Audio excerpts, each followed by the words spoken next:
Gente, vocês viram que vai ter a jornada da farmácia e da biomedicina, né?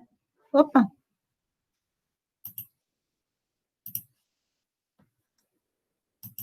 Acho que já está no site.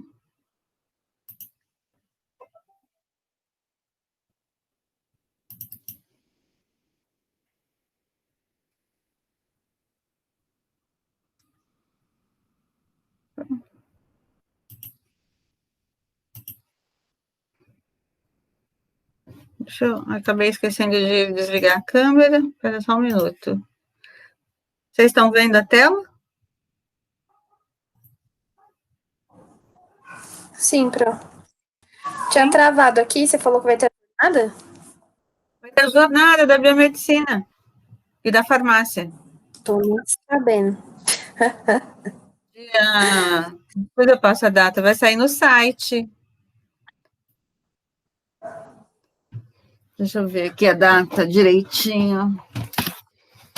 É outubro. Cadê outubro? 19 e 20 de outubro. Tem que fazer inscrição, hein, meninas? Porque não vai ter aula, daí só vai ter a jornada. Bom, vamos começar? Vamos. Continuando, é essa aula? Funções da farmácia hospitalar? Acho que é. Eu não dei essa aula para vocês ainda, não, né? Não, desculpa. Não. É essa aula mesmo. É que nós vamos falar das funções da farmácia hospitalar, mas já vamos abordar uma primeira atividade, que é a seleção de medicamentos. Bom, a farmácia hospitalar, a gente já viu, quando a gente falou lá da legislação, que ela tem uma série de atribuições, de atividades. Na verdade, essas atribuições, elas variam muito em função da característica do hospital, do tipo do hospital, do tamanho do hospital. Mas existem 5 pilares que a gente diz que são fundamentais quando a gente fala na farmácia hospitalar. Então, minimamente, o que uma farmácia hospitalar tem que fazer?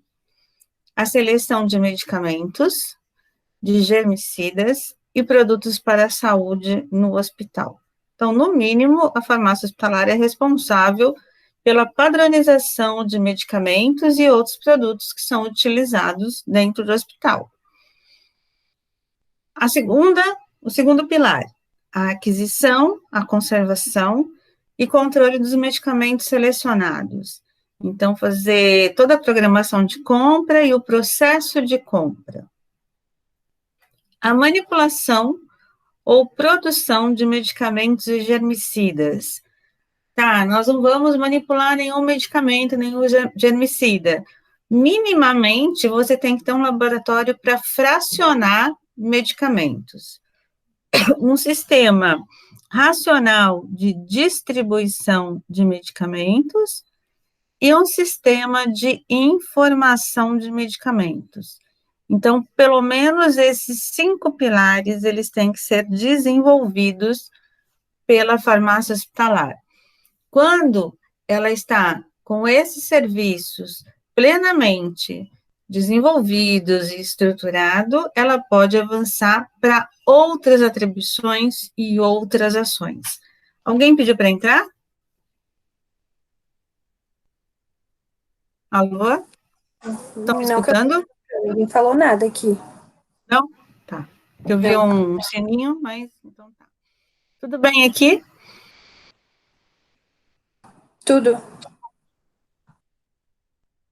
Bom, a partir do momento que a farmácia hospitalar conseguiu estruturar essas 5 atribuições ou 5 serviços, ela pode avançar para outros serviços que também são importantes.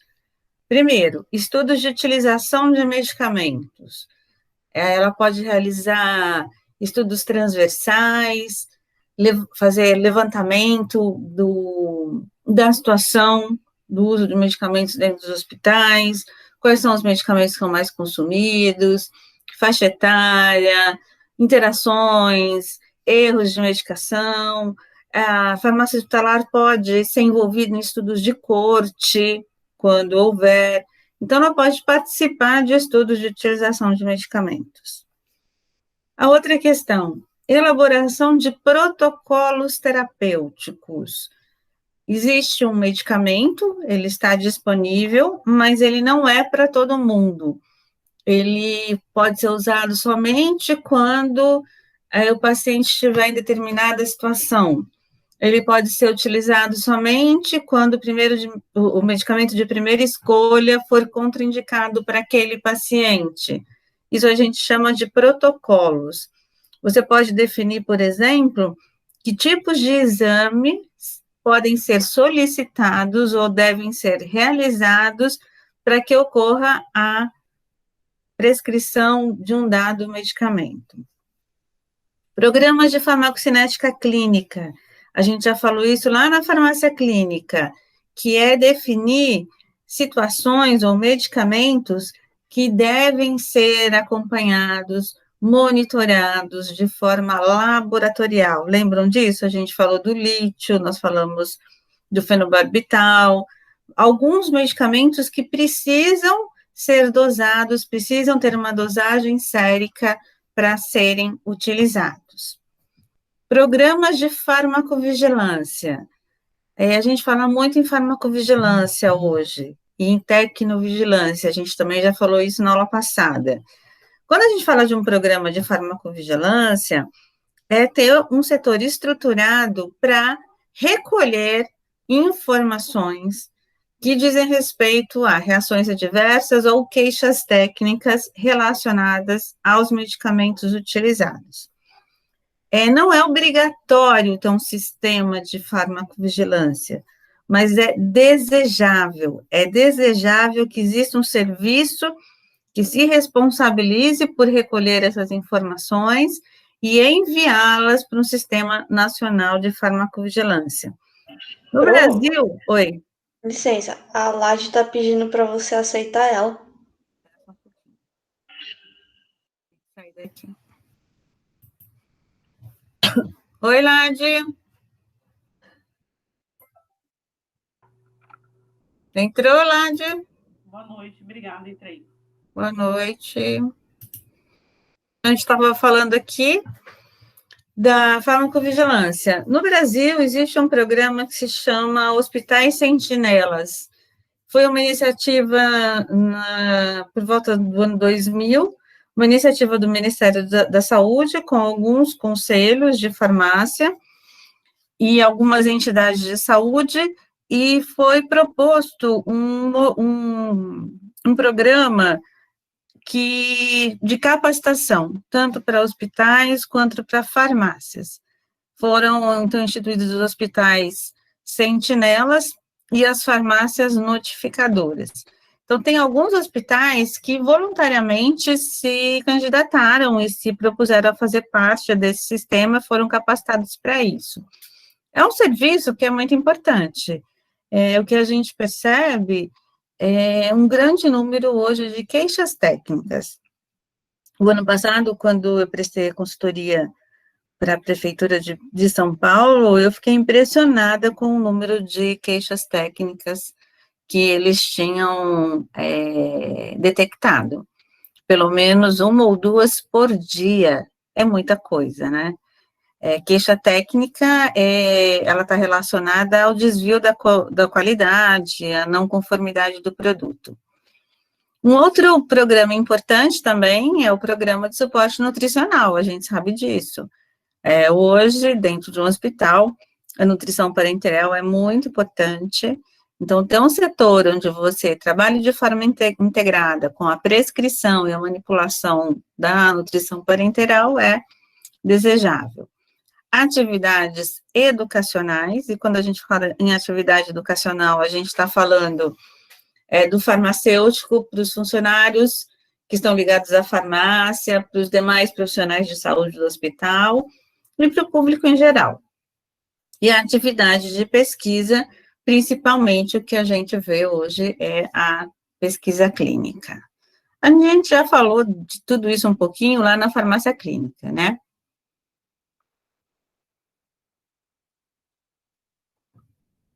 Tudo bem aqui? Sim, Pro. Sim. Tudo. Bom, então, se a gente voltar lá naquele slide, o primeiro pilar fundamental é a seleção de medicamentos, germicidas e produtos para a saúde. A gente já falou de seleção de medicamentos lá no quarto semestre, e a gente agora vai retomar algumas questões que a gente trabalhou lá, mais direcionadas para o hospital. Então, a seleção de medicamentos. O que vocês lembram disso, gente? Da seleção de medicamentos? Que a gente viu lá na assistência farmacêutica.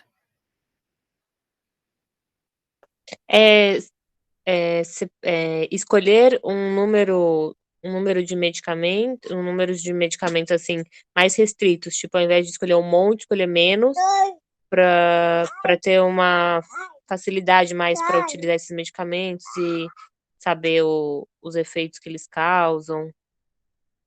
Mais ou menos isso? É mais ou menos isso. Quem mais? Quem mais fala? Eu acho que a seleção de medicamento também está alinhada com a necessidade da população daquela região. Então, tipo, você tem que, porque, sei lá, às vezes não adianta você pegar um monte de medicamento que às vezes aquela região não precisa, e aí você tem um estoque grande daquele tipo de medicamento, sendo que não é o que mais é utilizado, o que mais sai. Eu acho que entra um pouco disso também. Quem mais? Não sei se eu tô errada. Quem mais?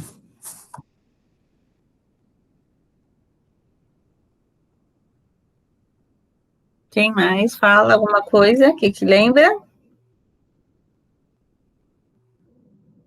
Eu acho que também entra a parte de farmacoeconomia, né, prof? De selecionar os medicamentos dentro do orçamento também da instituição. Então, vamos lá. Essa parte do procedimento de seleção, avaliação de tecnologias, a gente vai ver lá na farmácia clínica. Então, aqui a gente vai falar do conceito de seleção de medicamentos. Lá a gente vai fazer um exercício de avaliação e padronização de medicamentos. Bom, quando a gente fala em seleção de medicamentos, a primeira coisa que vem na minha cabeça é a escolha de medicamentos que um dado serviço vai trabalhar. Ou um serviço, ou um país, ou um estado, um município. Se a gente voltar lá no quarto semestre, a gente falava de seleção de medicamentos essenciais, ou a importância de se trabalhar com medicamentos essenciais. E quando a gente fala de medicamentos essenciais, a gente lembra do quê? De que lista?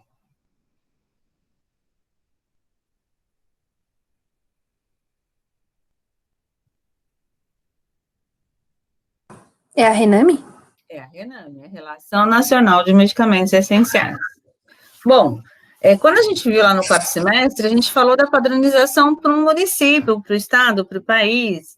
E daí a gente tem a Rename como uma lista norteadora e que deve ser adaptada a cada nível de gestão. Quando a gente pensa no hospital, a Rename também é importante. Então, conhecer a Rename é sempre importante, porque lá existe a lista, a gente tem uma lista, um rol de medicamentos que são considerados essenciais para o país. Mas, para um hospital, não existe obrigatoriedade, na verdade, para nenhum lugar existe obrigatoriedade de você atender a Rename ou garantir a Rename. O que é feito dentro de um hospital? Um estudo da necessidade da instituição. E essa necessidade é vista ou é definida a partir de uma análise, principalmente do perfil epidemiológico da população atendida. Quando a gente fala naqueles que mais saem, naqueles que são mais prescritos, a gente tem que tomar cuidado, porque às vezes o que está sendo mais prescrito não é o mais adequado, porque a gente sabe que existe uma série de fatores que interferem aí na prescrição de medicamentos. A gente pode até analisar o padrão de consumo de uma instituição, mas é sempre analisar, avaliar se aquele padrão de consumo está adequado com a população atendida, com a faixa etária, com as doenças que são atendidas naquela instituição. Bom, a seleção de medicamentos, muitas vezes ela é utilizada como sinônimo, o termo seleção de medicamentos, com o termo padronização de medicamentos. Mas, na verdade, assim, a seleção a gente pode dizer que é o processo de escolha e a padronização é o resultado da seleção. É um produto, uma lista de medicamentos, um guia terapêutico, algo que a gente pode pegar, que a gente pode visualizar e que vai nortear a utilização de medicamentos dentro do hospital. E por que é importante a gente ter uma seleção de medicamentos? Agora, não lembro quem falou, se foi a Nayara que falou, se foi a Cíntia, mas se a gente olhar o país hoje, a gente tem uma série de medicamentos no mercado, a gente tem uma variedade imensa de produtos, de formas farmacêuticas, e, assim, a gente tem genéricos similares, referências, tudo isso pede que um hospital tenha normas e critérios para o uso de medicamentos. Até porque quando você restringe o elenco, você facilita o manejo. Quando a gente restringe o elenco de medicamentos, a gente tem um prescritor que domina melhor aqueles medicamentos, o enfermeiro que domina melhor, o farmacêutico, então todo mundo conhece aquele medicamento, consegue acompanhar o uso, identificar problemas, efeitos colaterais, reações adversas, fica muito mais fácil trabalhar. E fica muito mais fácil você identificar em que situações há necessidade de uma exceção, ou seja, de usar um medicamento que não está padronizado. Então, por isso que a padronização ela é importante. No Brasil, hoje, a estimativa é que existam 25 mil apresentações comerciais, 8 mil marcas de medicamentos, para aproximadamente 2 mil princípios ativos. Olhando isso, gente, se a gente tem só 2 mil princípios ativos, a gente precisaria de 25 mil medicamentos diferentes no mercado? O que vocês acham?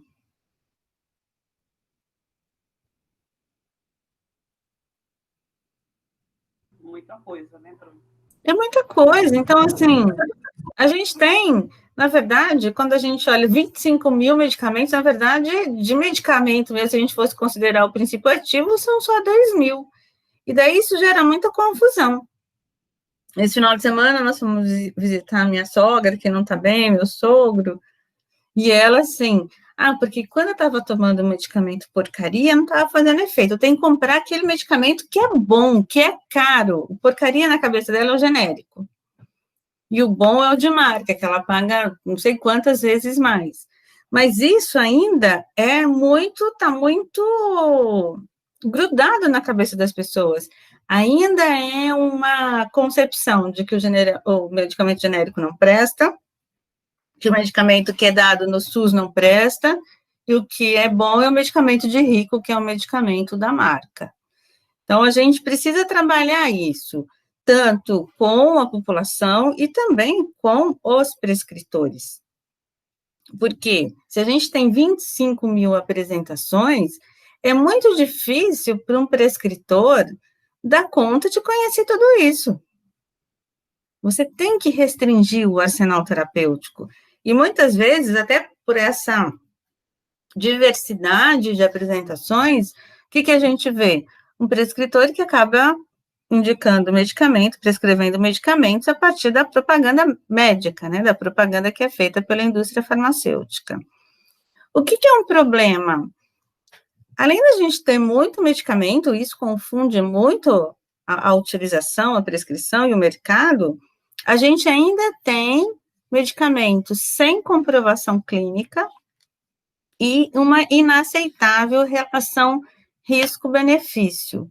Mas como é que a Anvisa permite isso? Existem diferentes critérios para o registro, mas é uma questão que é muito complicada. É só a gente ver a pressão que foi feita esse ano em relação à hidroxicloroquina, à ivermectina, a medicamentos que supostamente tinham alguma atividade em relação à Covid. Então, a gente sabe que existe uma questão técnica, a Anvisa, ela é muito séria nesse sentido, mas é uma agência que é vinculada ao governo e sofre também pressões políticas e pressões econômicas.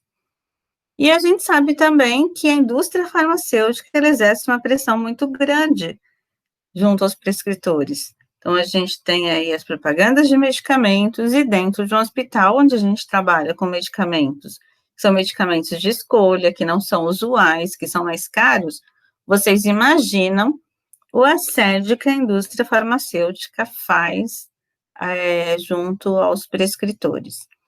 E daí, do outro lado, a gente tem o médico, que ele é formado para o diagnóstico, muitas vezes ele não domina essa questão de medicamentos de marca, e ele tem vários empregos. Então, fica difícil para um médico hoje, como para qualquer profissional de saúde, você se atualizar, você se capacitar de uma forma científica. Então, a gente diz que essa é uma grande importância, uma grande atribuição da farmácia hospitalar, é disseminar, é transmitir informações dentro de um hospital. Saiu um medicamento novo, faz uma reunião, faz um folheto, vamos discutir esse medicamento novo, realmente existe uma relação de risco-benefício em relação a outros medicamentos? Existe uma melhor eficácia desse medicamento? O que a gente tem de informação nova? Faz parte da natureza da farmácia hospitalar discutir essas questões junto com os demais profissionais da saúde que trabalham naquela instituição. Olha que interessante aqui, esse estudo, ele foi feito pela OMS, ele é antigo, mas ele é muito interessante, ó. O que a OMS analisou? Todas as substâncias novas surgidas entre 1975 a 1984, então 9 anos aí. Nesse período, apareceram 508 moléculas novas, mas, na verdade, não eram moléculas novas, eram as mesmas estruturas, mesmas moléculas que sofreram o que a gente diz um reposicionamento de mercado. Ou seja, você tem um medicamento que é usado, minoxidil, como antihipertensivo, e ele passa a ser utilizado a partir da verificação de efeitos colaterais, de estudos, para alopécia. Então, a gente tem aí, na verdade, o que eles demonstraram? Que a grande maioria não tinha nada de novo, era só um reposicionamento de fármacos. Dos 110 fármacos de síntese de novas moléculas, 75, ou seja, 68% não apresentava vantagens terapêuticas. Esse é um dado também importante. Então, muitas vezes a gente acha que o medicamento é novo, ele vai trazer vantagem terapêutica. E nesse estudo, eles demonstraram que não, que a maioria não apresentava vantagem terapêutica nenhuma. Mas, muito provavelmente, foi, acho que o que a Nayara falou, da farmacoeconomia. Não agrega vantagem, mas agrega custo. Agrega dinheiro, porque ele é mais caro. E daí a gente tem esse outro estudo aqui, ó, do Brasil, de 2003 a 2013, foram registrados 159 medicamentos novos, dos quais só 28, então nem 30%, né, nem 20%, 20%, eram inovações terapêuticas, ou seja, se muda a dose, a forma farmacêutica, um adjuvante e a indústria lança como medicamento novo, mas não tem vantagem terapêutica nenhuma, nem em relação a benefício, nem em relação a custo, a risco, e muitas vezes é um medicamento mais caro. Tudo bem? Sim. Sim. Sim, pronto. Vocês já repararam, semana passada que eu fiquei ruim, que eu estava com a sinusite, né? Que eu saí do hospital e fui na farmácia para fazer o teste do Covid, porque o do hospital ia demorar 5 dias, resolvi fazer na farmácia. E eu estava olhando lá os antigripais, o tanto de antigripal que tem numa farmácia hoje. É Resfenol, é Simegrip, é Pracur, tem um monte de nome que eu nunca ouvi falar.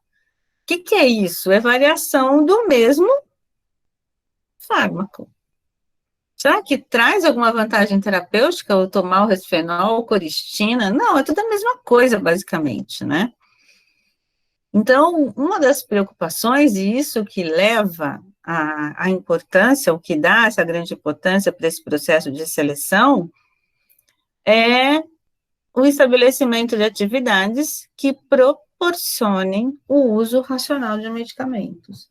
Quando a gente fala do uso racional de medicamentos, é o que eu falei sobre o manejo, quando eu tenho uma restrição de número de medicamentos, de produtos, eu consigo me aprofundar, eu estudar aquele medicamento, saber realmente quais são os benefícios, as vantagens. O que a gente diz? Que é importante que a seleção de medicamentos seja um processo contínuo, ou seja, eu não faço uma padronização hoje, ela vai valer para a vida inteira.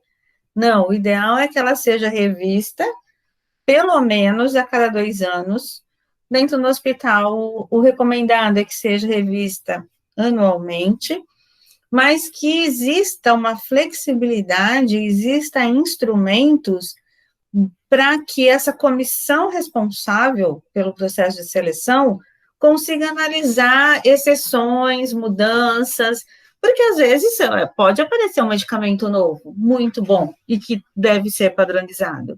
Então, essa comissão de farmácia terapêutica, que é a comissão que é responsável pela seleção, ela deve ser constituída e deve ser mantida para que, sempre que houver necessidade, ela tenha essa flexibilidade para se reunir e tomar decisões. E assegurar ao hospital acesso aos medicamentos necessários. Então, vamos trabalhar com critérios de eficácia, segurança, qualidade e custo.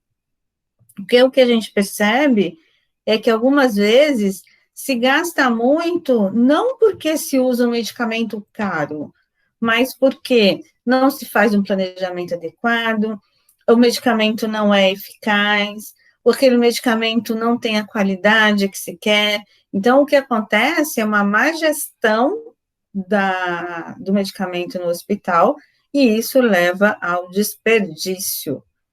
Quando você instala um processo e faz uma seleção adequada, e essa seleção realmente atende à necessidade, tanto dos prescritores, quanto dos pacientes, ou da instituição, você melhora muito a questão do custo.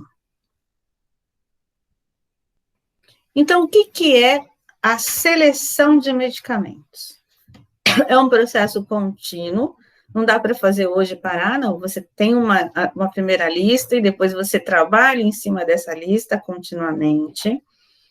Ele deve ser interativo, você tem que garantir formas de trabalhar e de envolver diferentes atores nesse processo, multidisciplinar e participativo.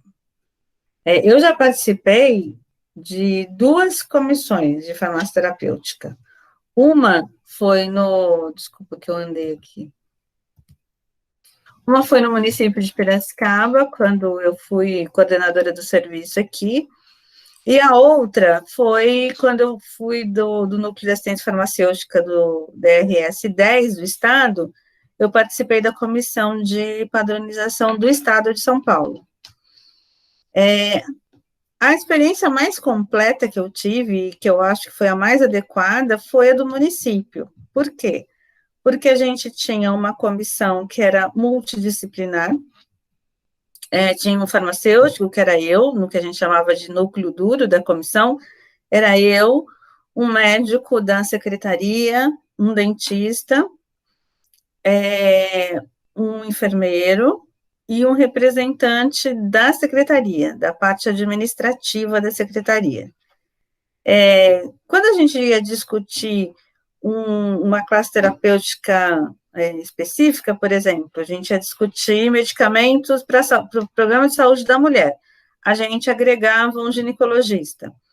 Quando a gente foi discutir saúde bucal, a gente agregou um dentista. Quando a gente foi discutir programa de saúde do adolescente, a gente trouxe psicólogo, trouxemos médicos que trabalhavam com essa população. Então, a gente tinha um núcleo que era fixo, mas a comissão tinha essa liberdade de se expandir na medida da necessidade. Como é que a gente trabalhou? Nós fizemos uma primeira lista a partir de critérios epidemiológicos, de estudos.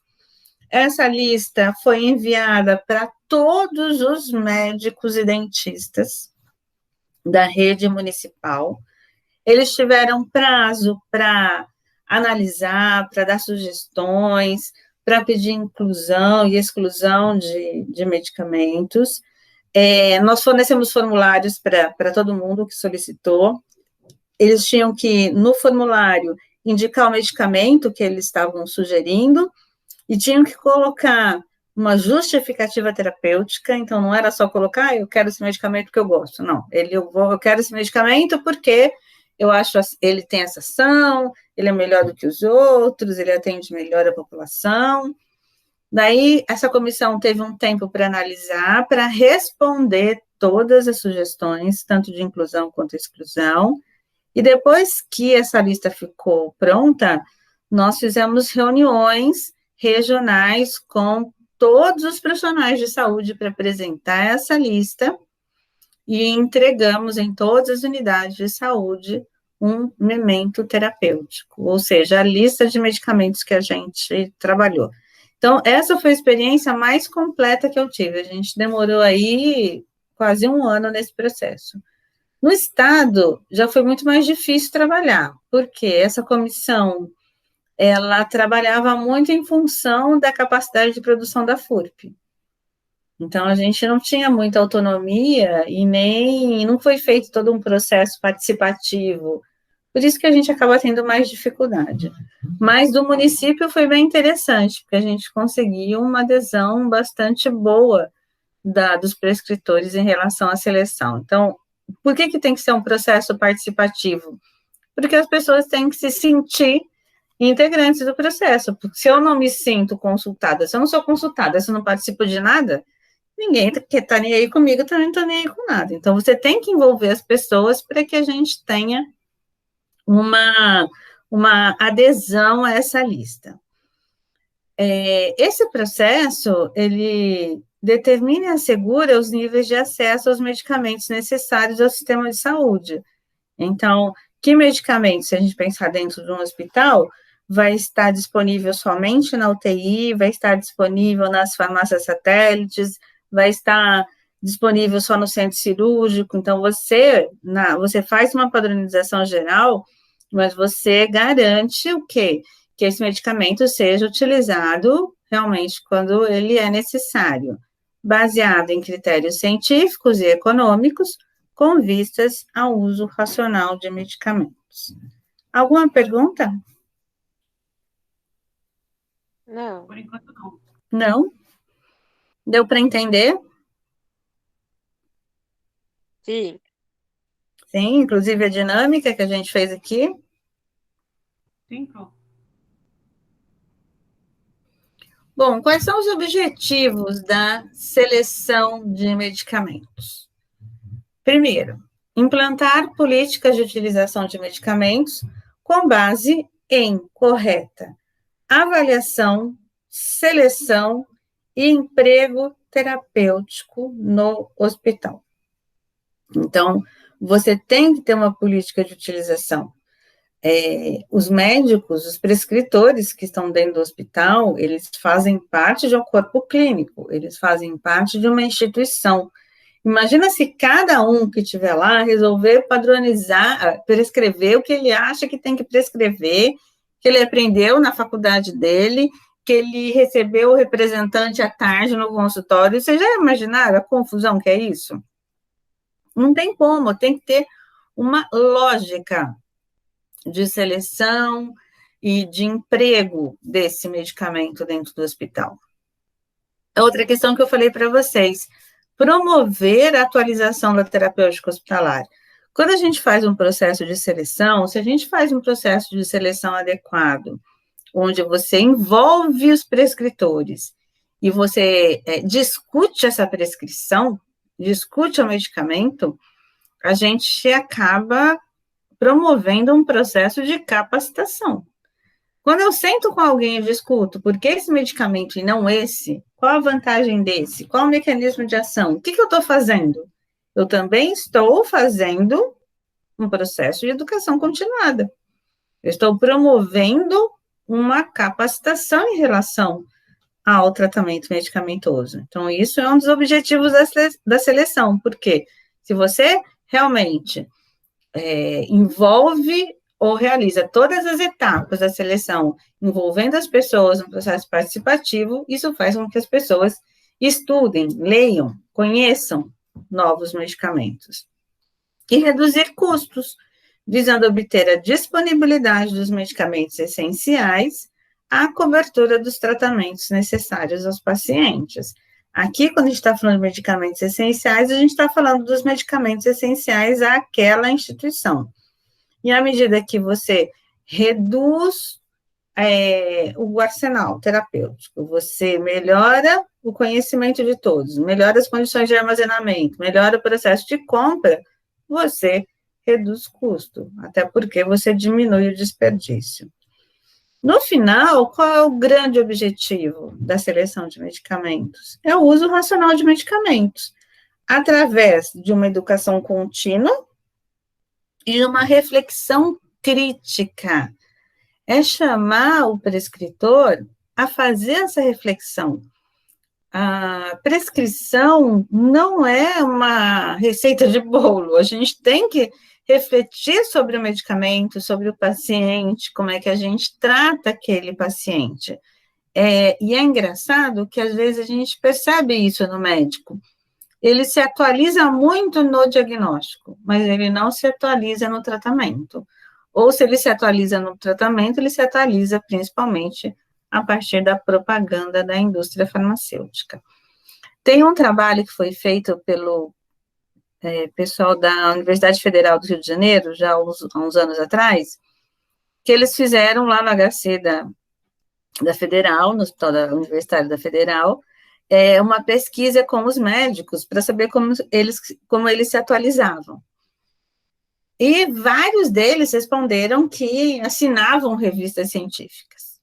Daí eles puseram uma lista de revistas científicas para que eles assinalassem quais as revistas que eles assinavam, que eles liam. E colocaram vários nomes de revistas que não existiam. A batata, né? O pessoal foi lá e acabou assinalando revista que não existia. E isso demonstra o quê? Na verdade, a informação científica não chega. O que chega, muitas vezes, é a propaganda realizada pela indústria farmacêutica. Tudo bem aqui? Sim.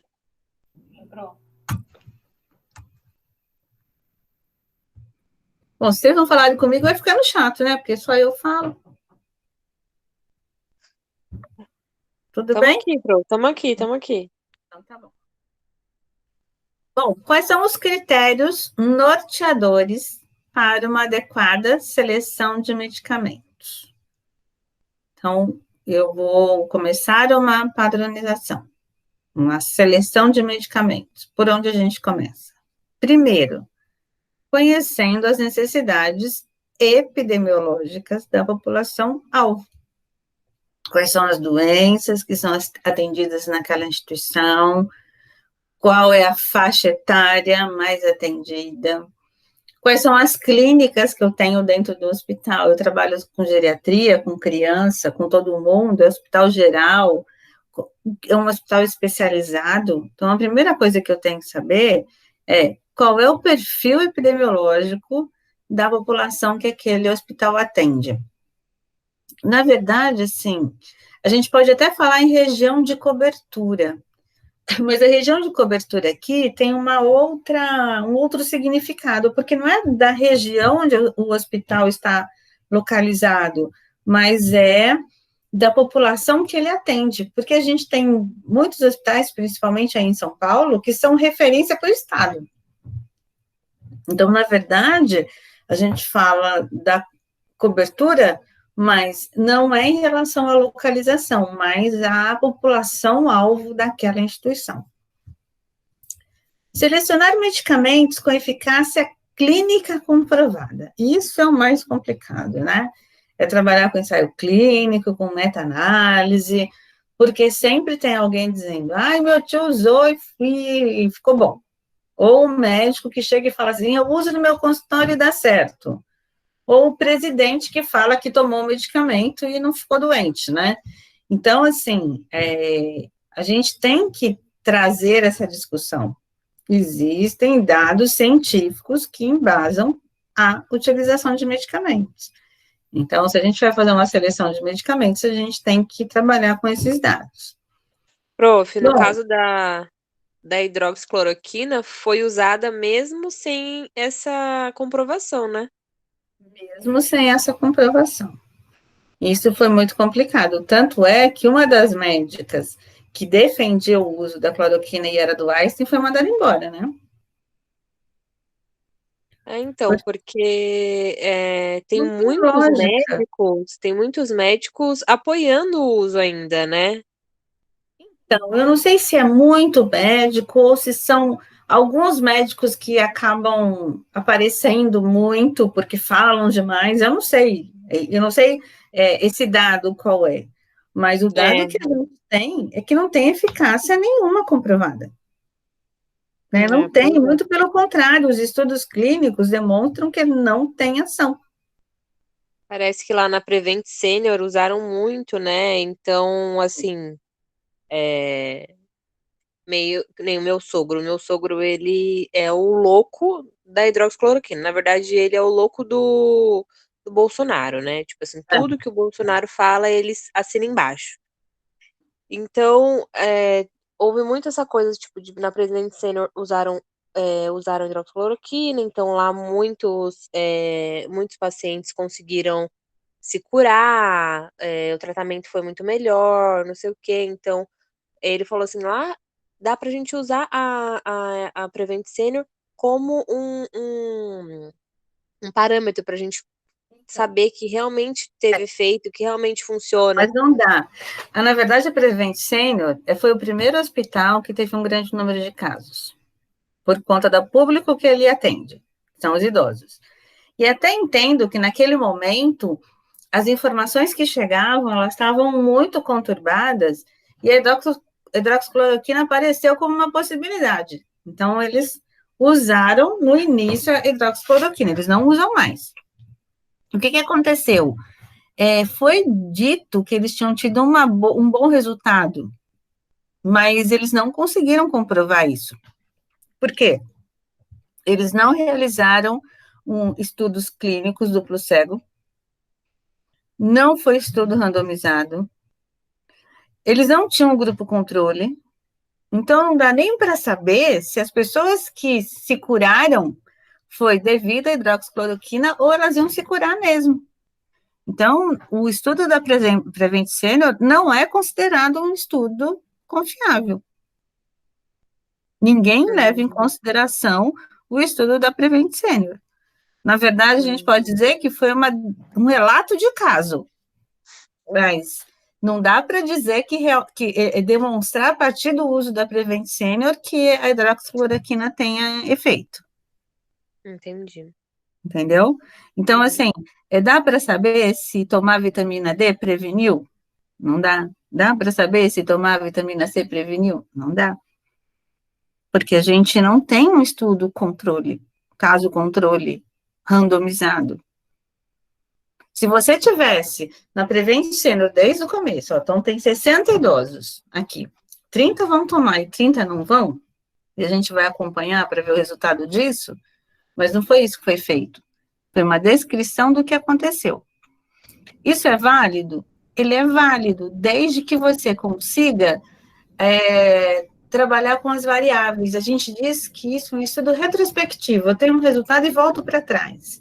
Então, eu vou ter que dizer o quê? Eu tenho certeza que nenhum outro fator interferiu, só o uso do medicamento. E isso não dá para fazer com o que aconteceu na Prevent-Sena.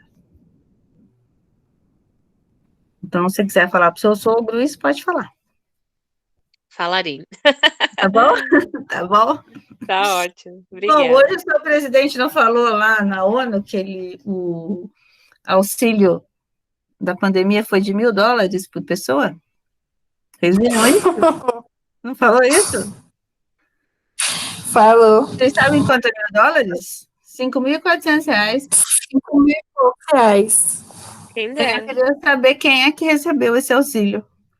Nossa. Tá faltando chegar a outra Tá parte, né? faltando, porque nem os R$ 600 chegou para todo mundo, imagina os $1.000. Eu queria saber. Então, a gente tem que tomar cuidado. Mas um dos problemas, né, que a gente tem sentido é isso, uma politização de algo que não é político. Usar medicamento não é político, gente. Não tem medicamento de direita ou de esquerda, existe medicamento com eficácia ou não, né? Pronto, é isso, é essa a questão. Bom, o que mais?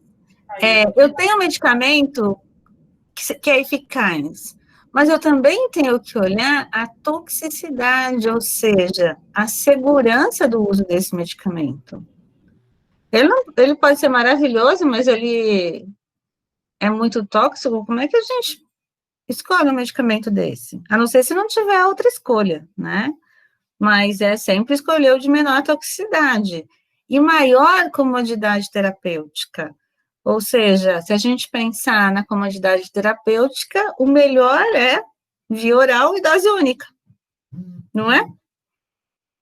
Porque a via oral não precisa é de baixo custo, você não precisa de equipamento nenhum, e se for uma vez por dia, melhor, não precisa ficar controlando aí de 4 em 4 horas, de 6 em 6 horas. Então, a gente sempre faz a opção do medicamento com maior comodidade terapêutica. O que a gente tem que tomar cuidado?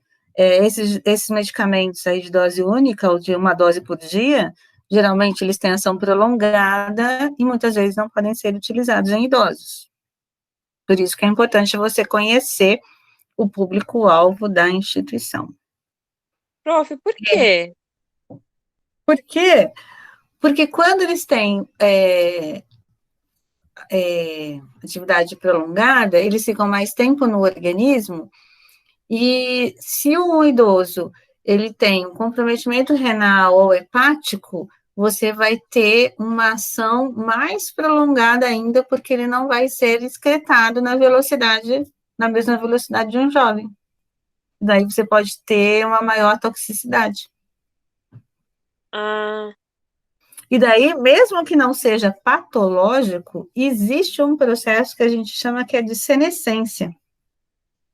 A partir dos 30 anos, a gente começa a envelhecer, gente. A gente começa a perder capacidade pulmonar, capacidade renal, hepática. Isso é um processo que é natural.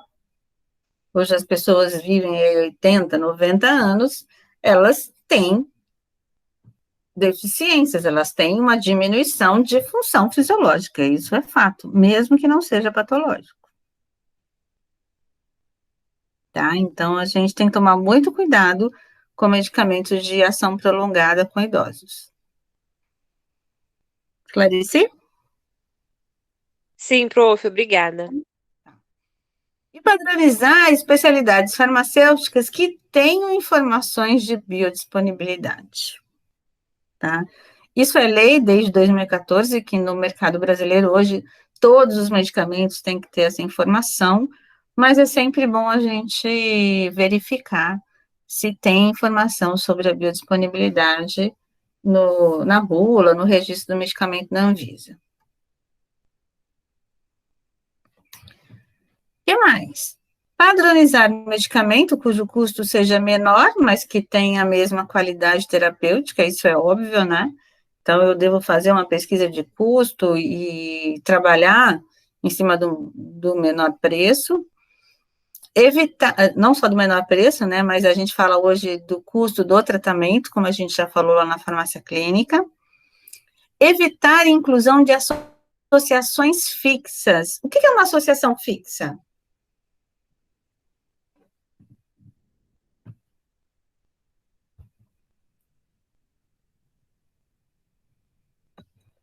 O que é isso, gente, quando eu estou falando aqui? Evitar inclusão de associações fixas. Não sei. O que é uma associação, quando a gente fala em medicamento?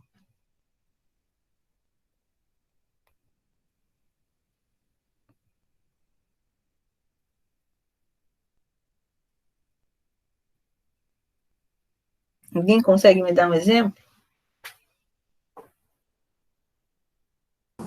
Quando você combina um medicamento com outro medicamento. Na verdade, quando você tem no mesmo medicamento, a gente está combinando fármaco com fármaco. Certo. Certo? Então, associações, eu tenho no mesmo medicamento um diurético e um beta-bloqueador. Eu tenho a metformina com um secretagogo. Então, você tem algumas formas farmacêuticas, alguns medicamentos que vêm 2 ou mais fármacos em quantidades fixas. Isso, aparentemente, ele traz comodidade terapêutica. Ao invés de eu tomar 2 comprimidos, eu tomo um só. Mas isso dificulta muito o manejo da dose. Então, a gente, dentro de um hospital principalmente, né, na verdade, sempre que a gente pega as diretrizes de sociedades de especialistas, dificilmente elas indicam a associação no mesmo medicamento. Você associa 2 medicamentos, o que é diferente. Eu posso dar um diurético e um beta-bloqueador. Eu posso dar um secretagogo e, sei lá, um secretagogo e um medicamento que melhore a sensibilidade dos receptores. Mas não no mesmo medicamento, em medicamentos diferentes. Porque dificulta muito, primeiro, a adequação de dose, e segundo, a identificação do responsável se houver algum efeito nocivo. Imagina você tomar um comprimido que tem 2 fármacos, e você tem uma reação adversa. De qual fármaco pode ser? Não sei. Então, dentro de um hospital, principalmente, a gente não trabalha com associação fixa, sempre com monodroga, medicamento com monodroga. Tudo bem? Sim. Outra coisa importante, priorizar formas farmacêuticas que, primeiro, possibilitem fracionamento e adequação para a faixa etária. Isso é um problema muito sério. Você tem um medicamento numa forma farmacêutica que você não pode cortar. Você não tem ele na forma líquida. E você tem uma criança, você tem um idoso com dificuldade de deglutição e não quer entubar. Como é que você vai trabalhar isso? Então, a ideia é você ter formas farmacêuticas que permitam o fracionamento e permitam a adequação de dose, principalmente quando a gente pensa na faixa etária. Padronizar os antimicrobianos para micro-organismos resistentes em conjunto com a CCIH. O que é isso? É mais ou menos o que a gente fala de protocolo. Então, você tem uma lista de antimicrobianos que podem ser usados no hospital, mas você restringe alguns somente para micro-organismos resistentes. Então, a gente sabe que um problema sério dentro de um hospital é a infecção hospitalar. A infecção hospitalar, geralmente, ela é causada por micro-organismos que são resistentes a vários agentes. Então, você tem medicamentos de escolha e que vão ficar restritos apenas quando você detecta micro-organismos resistentes. Então, isso é muito importante. Eu posso usar vancomicina para todo mundo? Não, né? Porque daqui a pouco você vai ter um grande número de micro-organismos resistentes àquele antibiótico. Então, você estabelece protocolos de uso e esses protocolos devem ser realizados em conjunto com a CCIH. Uma outra questão, padronizar pelo princípio ativo, utilizando a DCB, ou seja, Denominação Comum Brasileira. Inclusive, porque nos hospitais públicos é proibido prescrever pelo nome comercial. Isso tanto no hospital público quanto em qualquer unidade de saúde.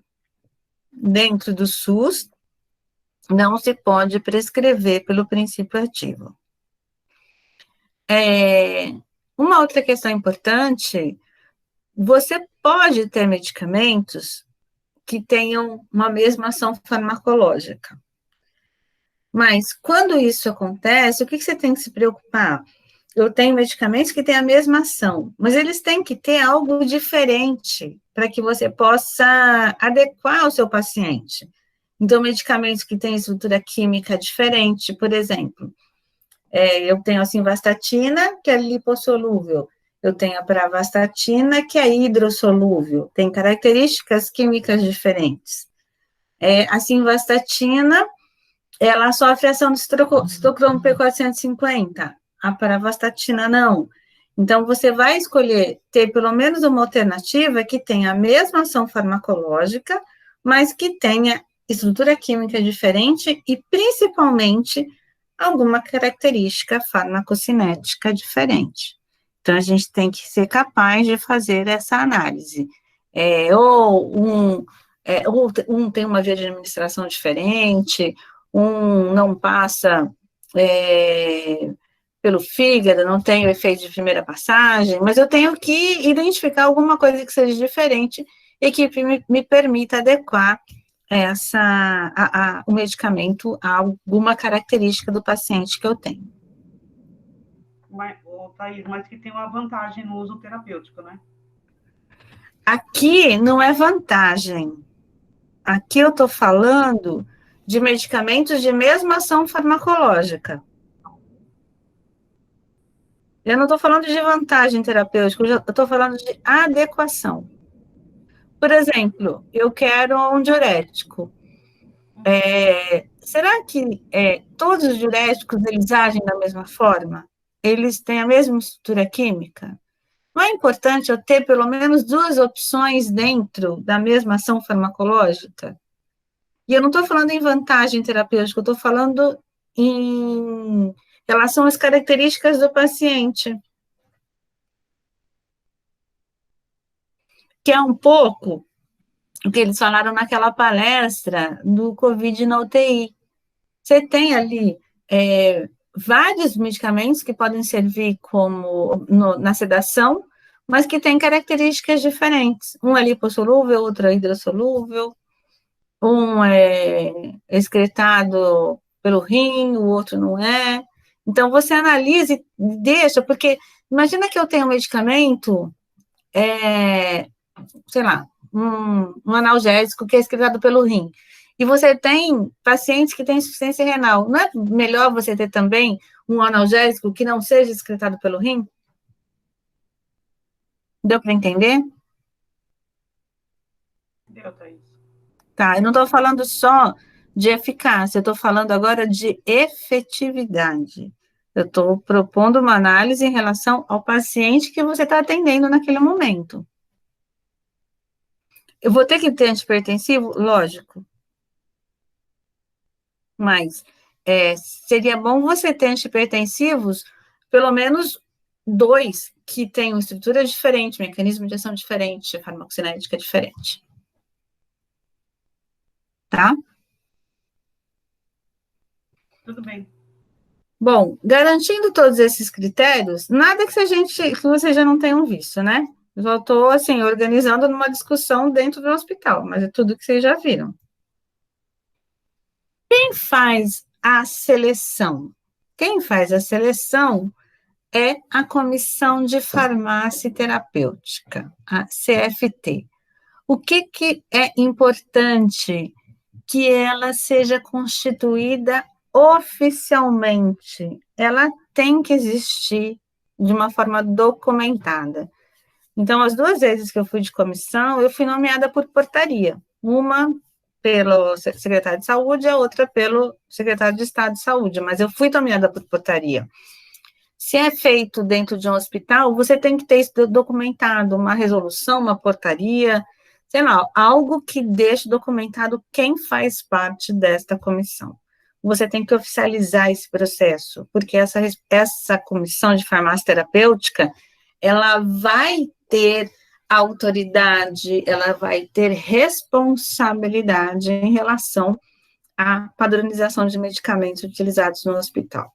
Ela tem o poder de dizer, não vamos comprar esse medicamento.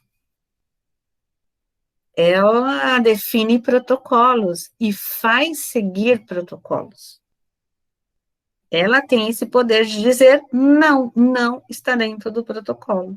Não é um caso que você deva abrir exceção. Então, para isso, ela tem que ser regulamentada, ela tem que existir oficialmente. E ela é responsável pelo desenvolvimento e supervisão de todas as políticas e práticas de utilização de medicamentos no hospital.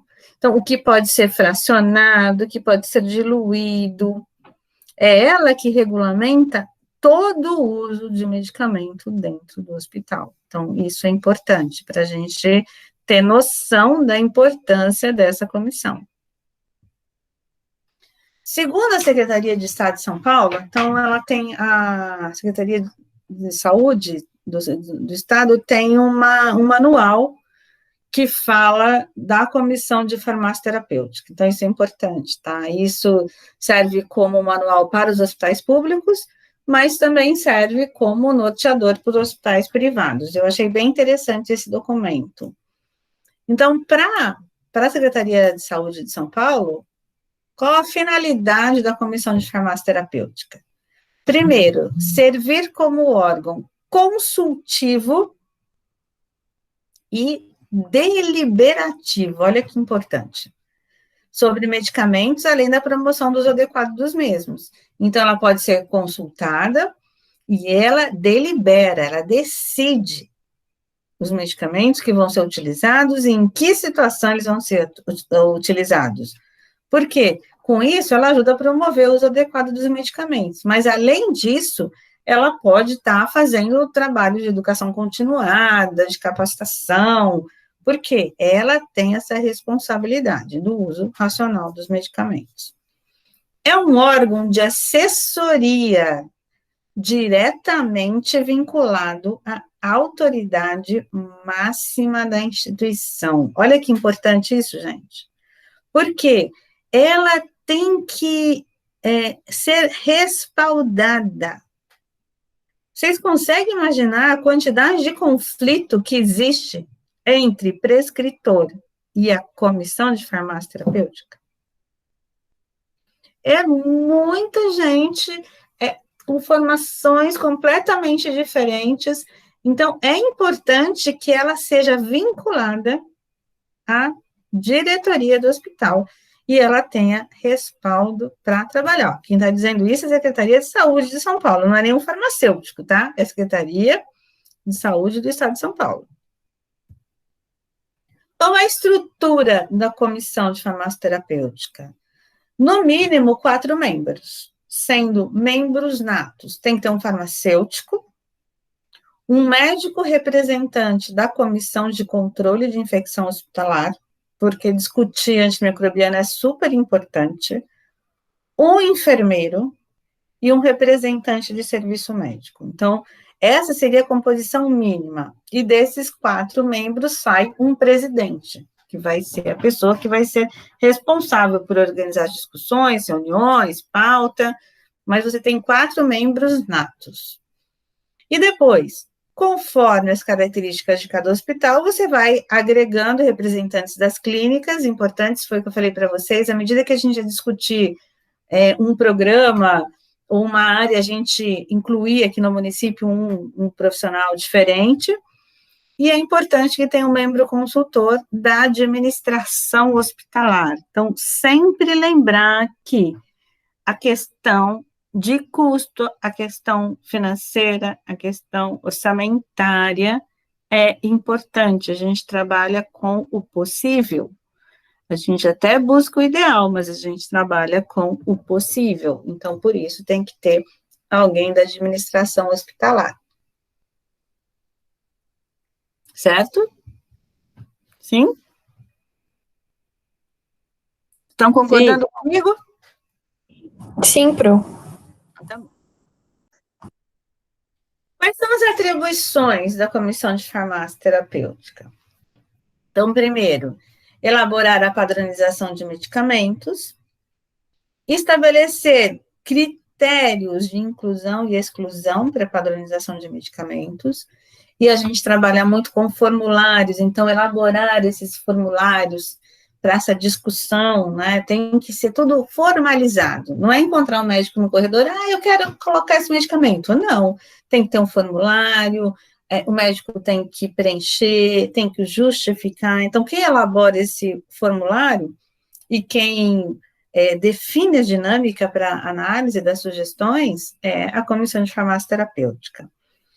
Aprovar a inclusão ou exclusão de medicamentos padronizados por iniciativa própria, então a própria comissão pode sugerir a inclusão de novos medicamentos, sei lá, ela saiu um medicamento novo, super bom, e a comissão acha adequado, ela pode incluir na padronização, ou pode avaliar propostas que venham dos chefes dos serviços médicos ou de qualquer membro da instituição, e isso pode ser analisado, pode ser acatado ou não. O importante é sempre você justificar cientificamente, adequadamente, o porquê da decisão. Avaliar os medicamentos sob o ponto de vista dinâmico, biofarmacocinético e químico, ou seja, num primeiro momento, o que aconteceu na Prevent Senior? Eu acho que eles fizeram o adequado, o correto. Não tinha informação da doença, existia a possibilidade da hidroxicloroquina fazer efeito, por que não usar? O medicamento está lá disponível. A partir do momento que surgem informações de que ele não tem eficácia, daí não usa mais. E quando a gente pensa numa doença nova, isso acontece sempre, gente. Ainda mais uma doença que a gente não sabia nada. Existe uma dinâmica, nada é estático. Ainda mais quando a gente fala de medicamento, de ação, todo dia a gente está descobrindo coisas novas sobre medicamentos e mecanismo de ação e sobre doenças. Então, a gente tem aí, você tem que analisar os medicamentos com essa flexibilidade.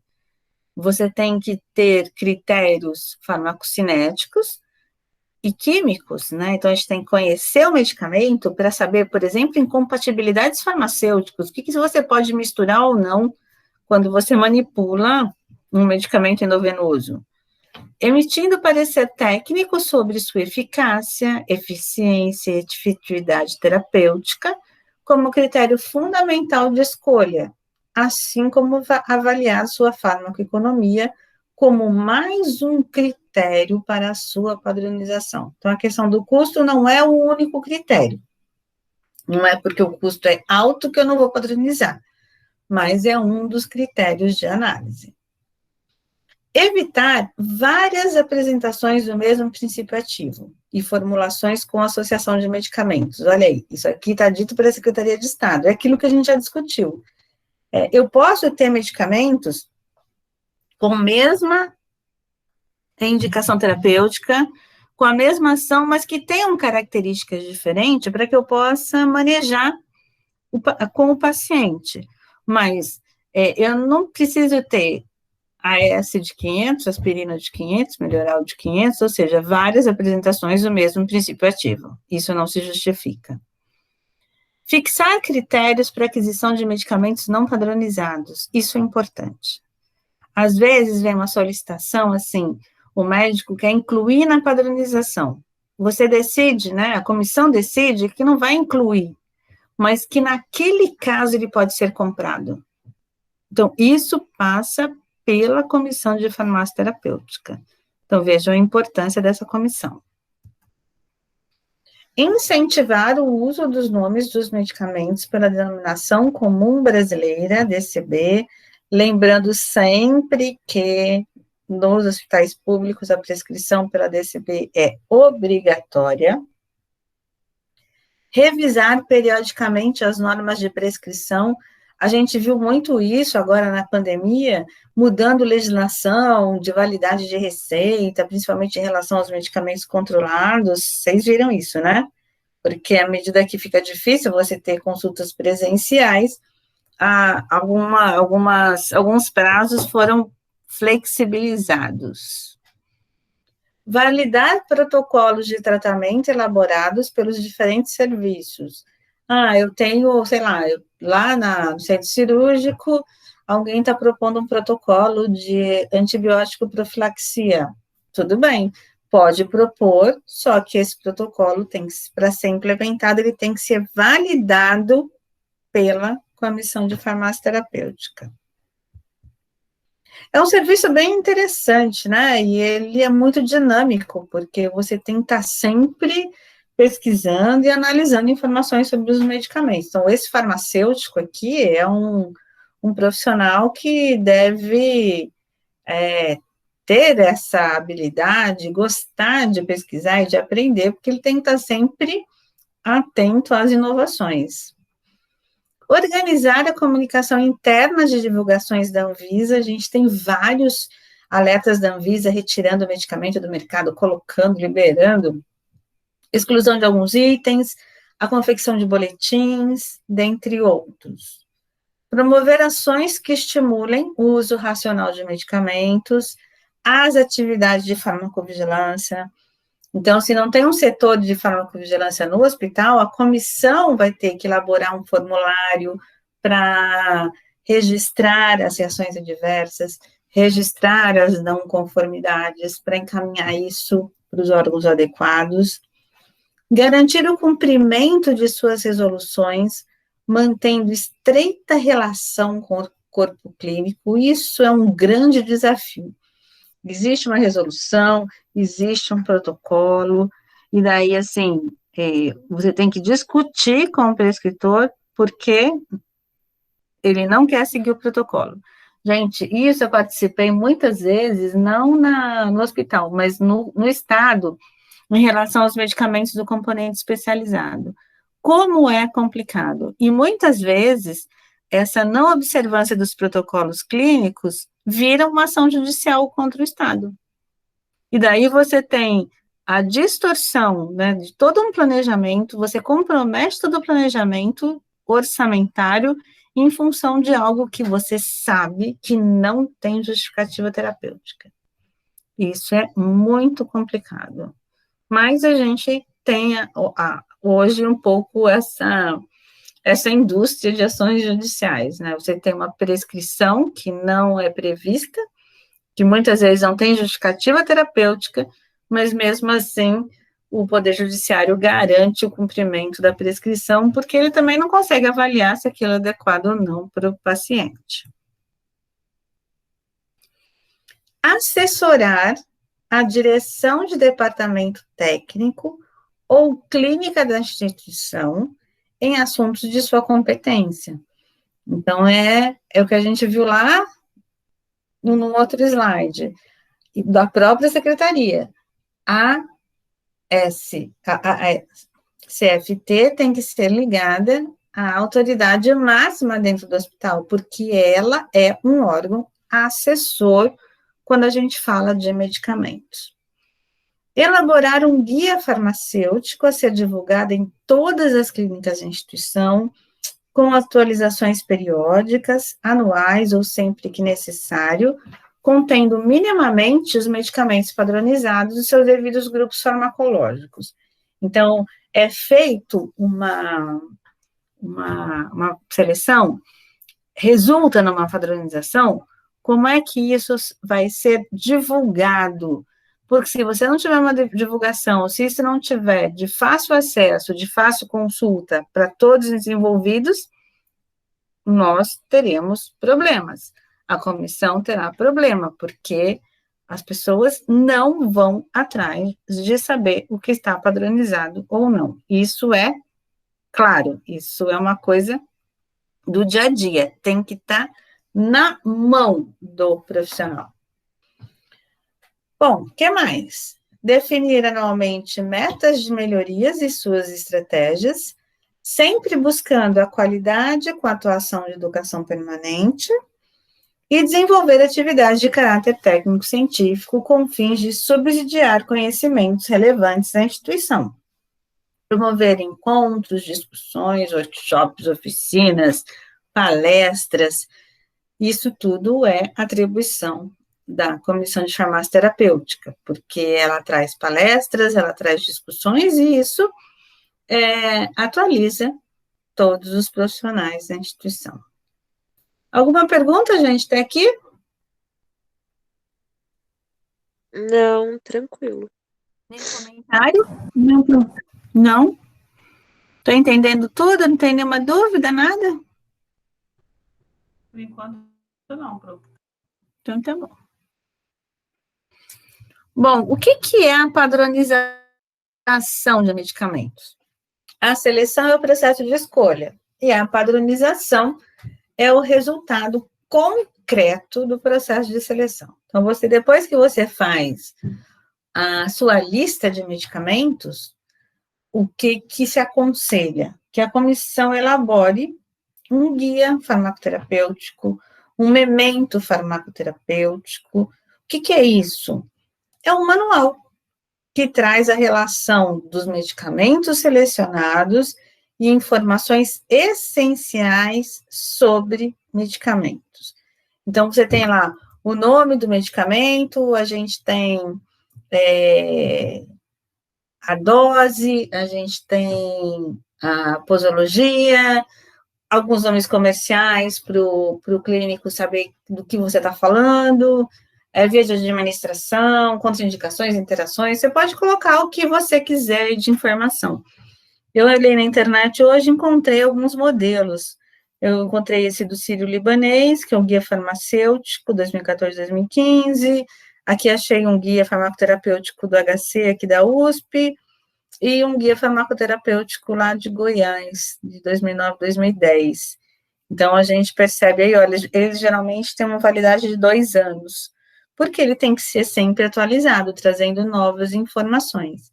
Quem é responsável pela elaboração é a Comissão de Farmácia Terapêutica.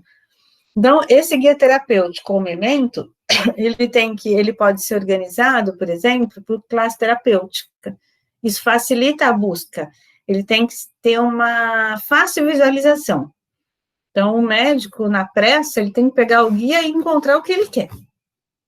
E para aquilo que ele quer. Então, organizar por classe terapêutica é uma possibilidade, por ordem alfabética dentro da classe terapêutica. Sempre começar pelo nome genérico, mas apresentar alguns nomes comerciais para que o prescritor faça essa relação. Colocar as apresentações disponíveis no hospital. Então, se é líquido, se é comprimido, se é cápsula, se é injetável, o que se tem, né, disponível. A posologia, contraindicações e principais interações medicamentosas e alimentares. Então, a comissão também tem que ficar atenta e, junto com o setor de farmácia clínica, tentar identificar quais são as principais interações e como você pode evitá-las. Então, isso pode vir com informação para o manual. Por isso que a gente fala que a seleção, ela é uma interface entre a gestão técnica e a gestão clínica do medicamento, ou entre a atividade logística, administrativa e assistencial, porque não é só fazer uma lista de medicamentos, mas é ficar atento a como esse medicamento se insere dentro da instituição. Aqui eu peguei na internet um modelinho de uma padronização. Eles aqui provavelmente devem ter colocado por ordem alfabética, tá vendo? Porque eles misturaram indicações terapêuticas diferentes. Eles não colocaram a indicação terapêutica, o que seria interessante, mas o que eles colocaram aqui? É o nome do medicamento, a apresentação, o nome comercial, tá vendo aqui? Estão vendo? Novamin. Eles têm ampola 2 ml, a via de administração, se pode ser intramuscular, intravenosa, como você pode diluir, então isso está padronizado, IV, primeira dose deve ser de 6 miligramas, como você pode manejar isso, então tudo isso proposto pela comissão. Tempo de administração, infundir lentamente, diluir 60 miligramas em 100 ml, de 30 a 60 minutos no adulto, a estabilidade, estável até 24 horas, que é importante também, temperatura ambiente, a necessidade de refrigeração, e algumas observações importantes. Então, por exemplo, a micacina, olha aqui, pode ocorrer alteração de coloração com o tempo, não administrar com outros fármacos, o kit que vem junto com o medicamento. Então, isso é um exemplo de padronização. Não é só uma lista de medicamentos, mas informações que a instituição achou importante disponibilizar para o corpo clínico. Aqui é uma ficha de solicitação de inclusão da Universidade Federal de Mato Grosso do Sul. Então, eles colocam aqui, inclusão de medicamentos. O nome comercial, então, o médico que vai solicitar, ele vai colocar o nome genérico do medicamento, ele vai colocar o nome comercial, se ele quiser indicar laboratório, concentração, forma farmacêutica, via de administração, ele pode indicar. Ele tem que justificar a inclusão. E olha aqui que interessante, se ele vai incluir, ele deve sugerir a exclusão de um medicamento padronizado da mesma classe. Então, assim, é uma coisa que tem que dar um pouco de trabalho. Não é simples tirar um medicamento e solicitar a inclusão. Então, eu vou solicitar que se inclua um medicamento, eu tenho que justificar, e vou dizer assim, ele é melhor do que este que está padronizado. Então, estou indicando qual que vai ser retirado. E as referências bibliográficas. Dá uma olhada ali, tem que ter o nome do médico solicitante, e neste caso, que eu achei interessante, tem que ter junto com o médico uma assinatura do chefe do serviço. Então, se é um clínico, sei lá, se é um geriatra da clínica de geriatria, ele vai primeiro ter que convencer o chefe dele a assinar junto com ele, para depois encaminhar a solicitação. Porque não é uma coisa simples. Você tem vários fatores que interferem e que sofrem interferência da mudança da padronização. Você imagina se você muda um medicamento hoje, você tem em estoque para 1 ou 2 meses do outro medicamento. Então, isso tem que ser muito bem pensado e justificado. Isso aqui, gente, é um exemplo de protocolo clínico, tá? Então, medicamentos de uso restrito. Também vem na padronização descrita, então, por exemplo, neste medicamento, por exemplo, a budesonida, ela existe, mas ela só pode ser dispensada em pediatria. Tirofiban só pode ser dispensado por no máximo 48 horas, senão vai ter que ter uma justificativa, tem um formulário de solicitação. Olha a ampicilina e sulbactam, tem que ter autorização da CCIH, e vale só por 15 dias. Então, a padronização não é só uma lista, você faz uma lista e coloca várias informações que são importantes para o uso da padronização. Deixa eu ver aqui, eu tenho aqui, ó, um memento terapêutico da FURP, deixa eu mostrar para vocês. Dá para ver? Sim, Pro. Sim? Esse é o memento terapêutico da FURP. Então, eles vêm aqui, por exemplo, ele é bem completo. Porque ele vem aqui, por exemplo, dapizona, não sei se dá para enxergar, dá? Dá sim. Dá. Ah, Então, vem aqui, ó, as ações, tá vendo? Esse memento, ele é bem completo porque é um texto. Então, vem as ações, farmacocinética, indicações, contraindicações, reações adversas, hematológicas, dermatológicas, nervosas, interação, posologia, precaução, superdose. Então, eles fazem não só uma lista, é quase um resumo de farmacologia, farmacocinética, dá para ver alguma coisa? Sim. Sim. Tem alguns que são mais resumidos, mas isso é um produto do trabalho da comissão. Dúvidas? Por enquanto, não. Não? Então, a parte teórica de hoje era essa. Sobre o trabalho que vocês fizeram na semana passada, sobre segurança do paciente, alguma coisa que vocês queiram comentar?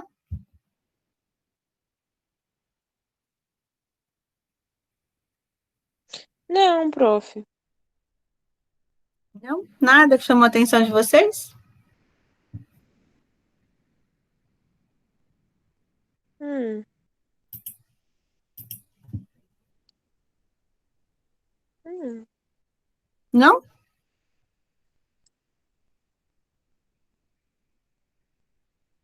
Nada, nada. tranquilo. Então, não esqueçam que na integrada vai cair toda a parte teórica e todos esses textos que vocês estão trabalhando, tá? Tá. Tudo é material da prova, certo? Certo. Então, lá no AVA tem um artigo para vocês resumirem agora, que é um artigo que fala de uma vivência em seleção de medicamentos. Na verdade, é um artigo que relata uma experiência, por isso que eu achei interessante, uma experiência concreta de como foi feita uma seleção de medicamentos num hospital. Então, achei bastante interessante. Tudo bem? Tá Tudo. certo. Sim. Mais alguma coisa?